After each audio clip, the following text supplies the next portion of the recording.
So this is Rick Ross. And apparently he was on his way to Colombia. Now, if you don't know, Rick Ross owns a plane. It's all good. Heading back to New York. Let's go Knicks. I'm at the #1 dentist in the game, and what I want to do is I want to give back. There's a photo going around right now that Rick Ross would pay almost anything to erase from the internet. It's not from a music video. It's not from a magazine shoot.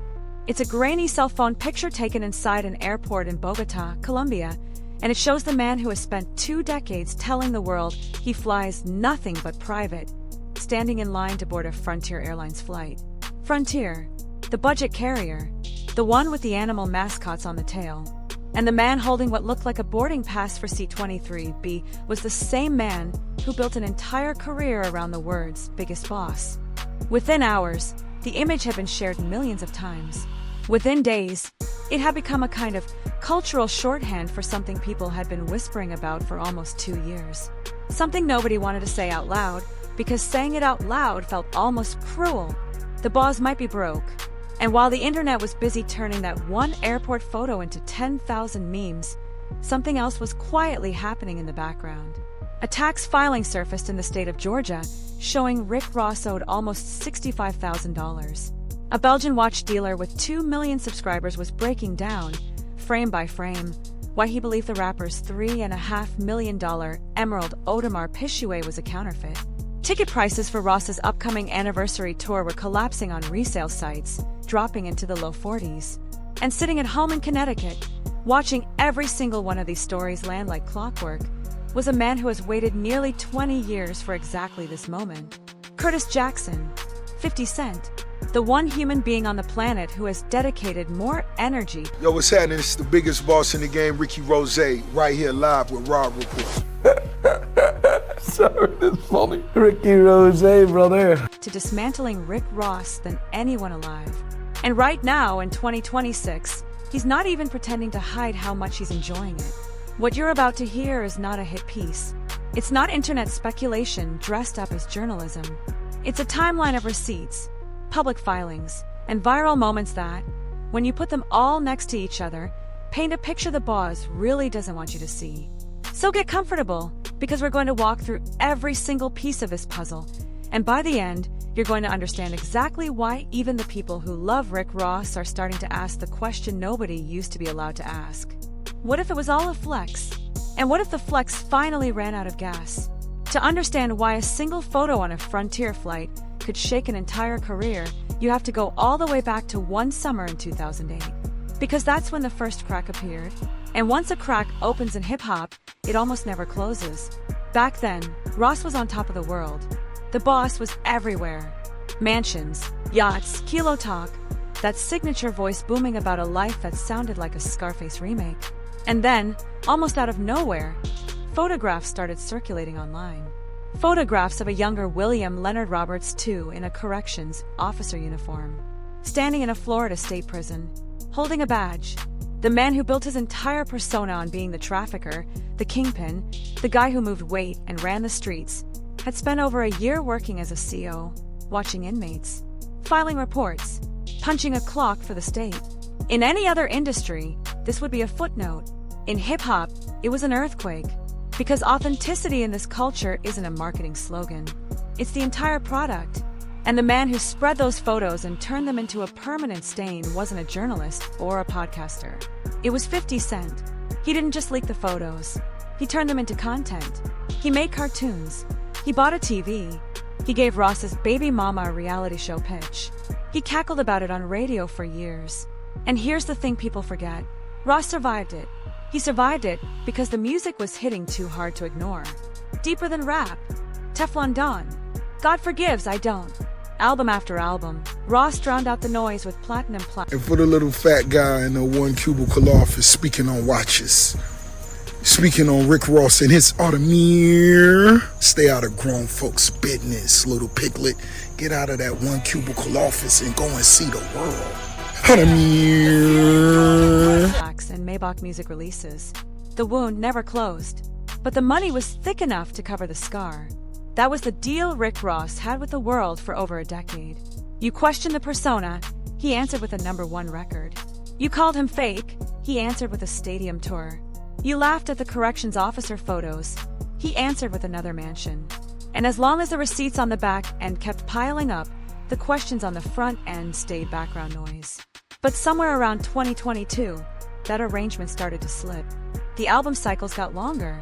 The mainstream singles got quieter. And the streaming economy, which pays out pennies for what used to pay dollars, started doing something to legacy rappers that nobody talked about publicly. It started exposing who was actually liquid and who was just leveraged. And then came Colombia. The Frontier Airlines moment didn't happen in a vacuum. According to the story that broke in late 2026, Ross had landed in Bogota for what was supposed to be a routine performance trip. The private jet, the same one he's filmed himself sitting on more times than anyone can count, was reportedly grounded. And when it came time to leave the country, the man with the $40 million plane in his Instagram captions walked into a commercial terminal and bought a ticket on a budget airline. Now look, plenty of rich people fly commercial. Bezos has done it. Buffett famously did it for years. The issue was never the act. The issue was who. Because nobody in hip-hop has talked about private aviation more than Rick Ross. The line, "I'm on a private jet eating bacon," isn't a joke. It's a brand identity. So when the photos hit, the internet didn't ask whether his jet was in the shop. The internet asked whether the jet ever really existed the way he said it did. Ross's response made it worse. So much worse. Within days, he hopped on Instagram with a clapback video where he tried to explain that the private jet was, and I quote, getting upgraded with Starlink Wi-Fi. Starlink Wi-Fi. The man who once rapped about owning his own runway tried to tell the world that his entire aviation operation was paused so Elon Musk's internet could get installed in the cabin. The comments section turned into a graveyard. Even his own fans were posting laughing emojis. Because here's the thing about a bad excuse. A bad excuse doesn't just fail to clear up the question. It makes the question louder. By trying to explain the Frontier flight, Ross essentially confirmed that the optics needed explaining. And once the boss has to explain why he's flying like the rest of us. I'm your host, the biggest boss, Ricky Rose. Come with me.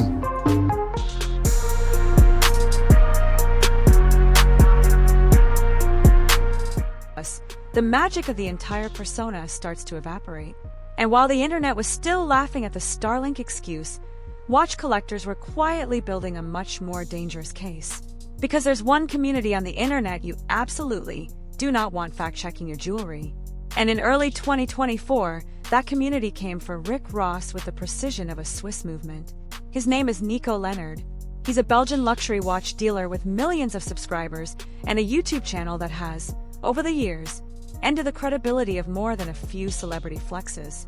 And when Ross started parading around a green, emerald-encrusted Audemars Piguet Royal Oak, claiming it cost him $3.25 million, Nico did what Nico does.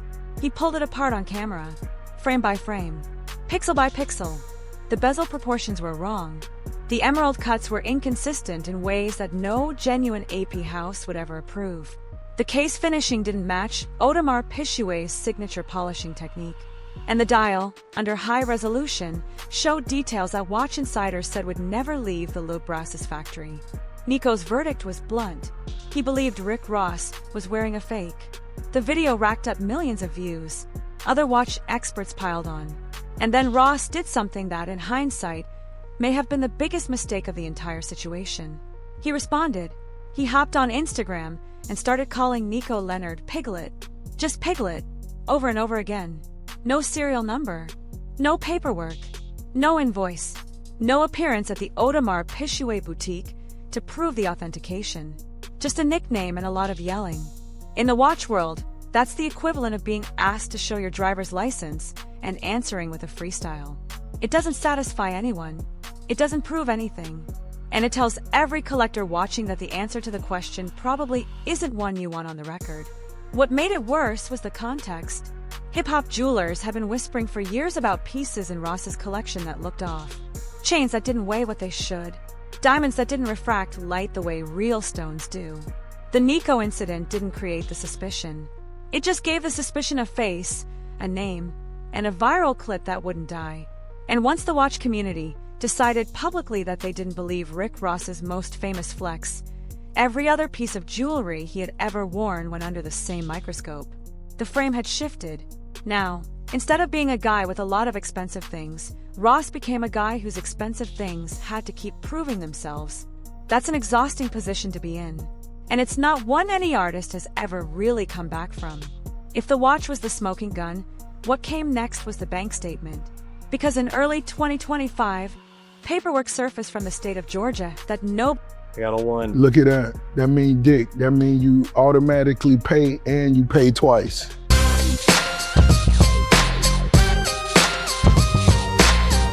nobody in Ross's camp wanted the public to see.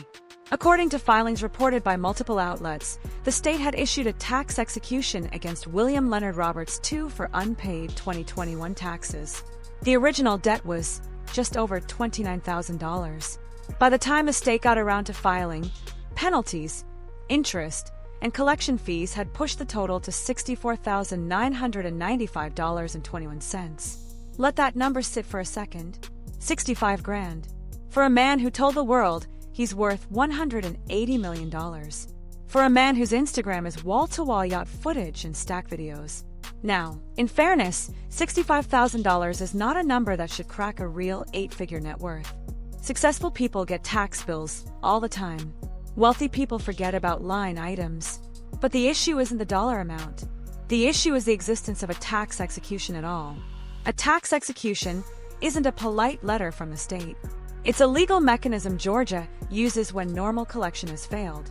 It means someone, somewhere in his financial team, either ignored the bill, couldn't pay it, or watched the clock run out without raising a flag. And it happened in the same state where Ross owns what may be the most famous flex property in hip-hop. A 109-room estate in Fayetteville, Georgia. A property he reportedly purchased for $4.2 million in cash. The math just doesn't math. You can drop $4 million in cash on a mansion, but you can't clear a $65,000 tax bill? Either the cash flow isn't what it used to be, or the team around him is in worse shape than anyone realized. Neither answer is good, and the property itself is a story. 109 rooms, indoor pool, bowling alley, the kind of estate that costs a small fortune just to keep the lights on. Property tax alone runs into 6 figures annually. Staffing it, even at minimum, runs into hundreds of thousands.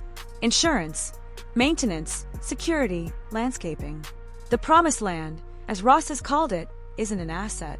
It's a monthly liability with a beautiful gate.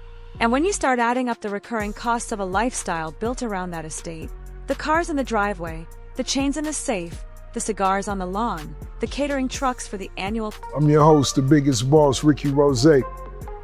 Come with me.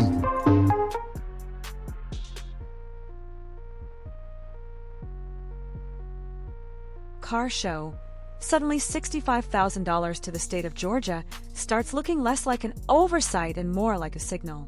But personal taxes were just the tip. The real money problem was happening on the road. And to understand how bad it got, you have to look at the tour that was supposed to be his victory lap. In late 2025, Ross announced the Port of Miami 20th Anniversary Tour. It was supposed to be a celebration. 20 years since the album that made him a household name. A nostalgic run through arenas, capped off with surprise guests and full album performances. On paper, it was a slam dunk. In reality, it was a slow-motion train wreck. Within weeks of tickets going on sale, fans started posting screenshots of nearly empty seating charts. Then came the buy one get one promotions. Then, the dynamic pricing collapses, where seats that were supposed to go for hundreds were getting cleared out for as low as $41 on resale platforms.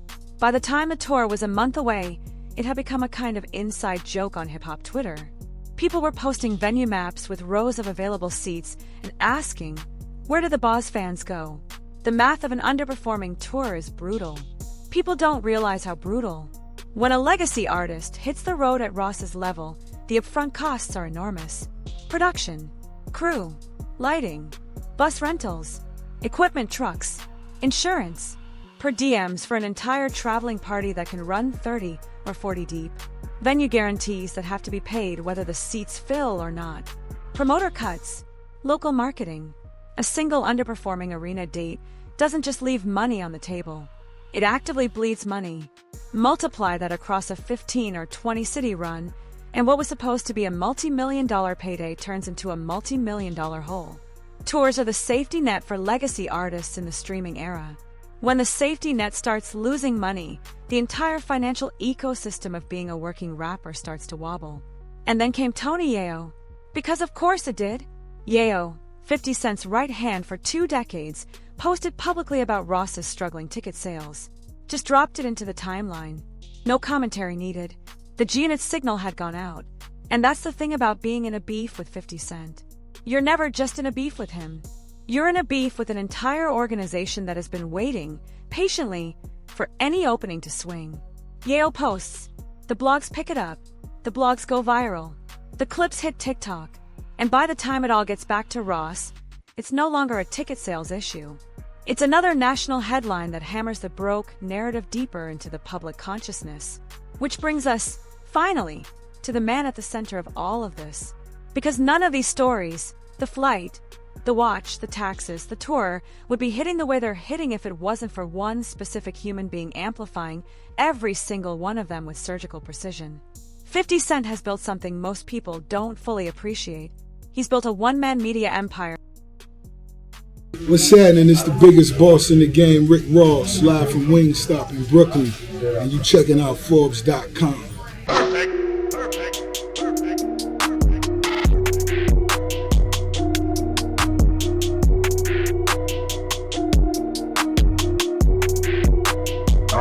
Whose entire editorial strategy is making Rick Ross's life as uncomfortable as legally possible. And what makes it work is that 50 isn't punching from below. He's punching from a position that, even after his own financial setbacks, is still verifiable in ways Ross's never has been. Let's be honest about 50 too, because the story isn't one-sided. Forbes reported recently that 50 Cent's net worth had taken a significant hit, with some estimates suggesting his peak valuation has dropped by hundreds of millions of dollars. Not every Curtis Jackson venture has been a home run. Not every TV show has hit. The bankruptcy filing years ago is part of the public record. But here's the difference, and it's a critical one. Even at his low points, the receipts behind 50 Cent's empire have always been there. The vitamin water deal that paid out an estimated $60 to $100 million when Coca-Cola acquired Glasso. The Power television universe, which spawned multiple spin-offs and made him one of the most successful black showrunners in cable history. The G-Unit Film and Television Incorporated operations. The boxing promotions. The headphone deals. The liquor brand. Whether the current number is 40 million, 100 million, or somewhere in between, the operations that built it can be checked, audited, and verified. Ross's empire is harder to verify. Yes, the Wingstop story is real. He's spoken often about owning around 25 to 30 franchise locations, and his investment in the chain is genuinely impressive. Wingstop as a corporation has performed extraordinarily well as a publicly traded company. But here's the part nobody wants to break down on camera. Franchise ownership isn't a money fountain. After food costs, labor costs, royalties to the parent company, rent, insurance, equipment, and management overhead, individual franchise margins are tight. The often quoted figure of Rick Ross's Wingstop empire is worth over $1 billion, treats gross revenue as if it were personal income, and that's not how franchising works. Net annual cash flow from 25 strong franchise locations is real money, but it's not fund a mansion compound, a fleet of cars, an entourage, and a touring operation money. Not by itself. Not anymore. And this is where 50 Cent's beef strategy becomes genuinely brilliant. He doesn't attack the music. He doesn't attack the talent. He attacks the math. Every single shot he takes is calibrated to make people do the calculation. Where is the money actually coming from? Why does the lifestyle need this much projection? Why are the receipts always somewhere off camera? He's been running the same play for almost 20 years, and right now, in 2026, more people than ever are starting to do that math out loud. There's another layer to this in 2026 that the casual hip-hop fan might not be tracking. The 50 Cent and T.I. beef. Because while Ross has been busy putting out fires, T.I. dropped a 50 Cent diss track called Right One, and Ross publicly co-signed it. Made a whole post about how he respected the energy. Now, that might sound like just another piece of internet noise, but here's why it matters. Co-signing a 50 Cent diss is the equivalent of throwing a rock through a window, and then standing in the front yard waiting for the owner to come out. It guarantees retaliation. And in this particular moment, with Ross already dealing with the Frontier flight, the watch situation, the tax filing, and the... So this is Rick Ross. And apparently he was on his way to Colombia. Now, if you don't know, Rick Ross owns a plane. Poor collapse. The last thing he needed was to give 50 Cent fresh ammunition to load into the chamber. But he did it anyway. And 50, predictably, used it. The cycle keeps feeding itself. Every time Ross pokes the bear comes back with bigger receipts, and the broke narrative gets one more day in the headlines. Here's the part nobody wants to say out loud. Rick Ross might be in deeper trouble than even 50 Cent realizes. Because the broke narrative is no longer about whether the bank account is empty. The broke narrative has become a frame. And once a frame locks into place in the public imagination, the actual numbers stop mattering. Every flex becomes suspicious. Every chain becomes a question. Every car in the driveway becomes a prop until proven otherwise. The genius of the persona Rick Ross built, the kingpin aesthetic, the unkillable boss mythology, was that it required absolute audience belief. The moment the audience starts checking the math, the persona doesn't just weaken. It collapses inward. And persona collapse, in hip-hop, is one of the few wounds that doesn't heal with another hit single. Because the next single will just get held up next to the receipts, and the receipts now travel faster than the music. And the cultural context makes it worse. The era Ross built his career in, roughly 2006 to 2015, was the last era where an artist could control the narrative around their own wealth. Magazine covers were curated. Music video budgets were inflated to make rappers look richer than they were. Jewelry was loaned for shoots and returned the next day. The audience never saw behind the curtain because the curtain was thick and the cameras only pointed where you let them point. Today, the curtain is gone. Every passenger on every Frontier flight has a phone. Every watch dealer with a YouTube channel is a forensic investigator. Every empty seat at every concert ends up on TikTok within hours. The flex era didn't die because hip-hop stopped loving flexing. The flex era died because the technology to fact-check the flex caught up with the artist doing it. And Rick Ross, more than almost any other rapper of his generation, built his entire brand on flexes that needed the old technology to survive. So what are his options? Yo, what's happening? It's the biggest boss in the game, Ricky Rose, right here live with Rob Report. Sorry, that's funny. Ricky Rose, brother. Honestly, none of them are good. He can keep doing what he's been doing. Keep posting the cars. Keep filming in the mansion. Keep dropping music. Hope the volume of new content drowns out the broke narrative. But the broke narrative has too much oxygen now. It's not going anywhere. He can try to fight back with hard evidence. Walk into Audemars Piguet's flagship boutique with the watch and get it authenticated on camera. Publish actual tour revenue numbers. Show the bank balances. But if any of those receipts come back, even slightly underwhelming, the damage doubles.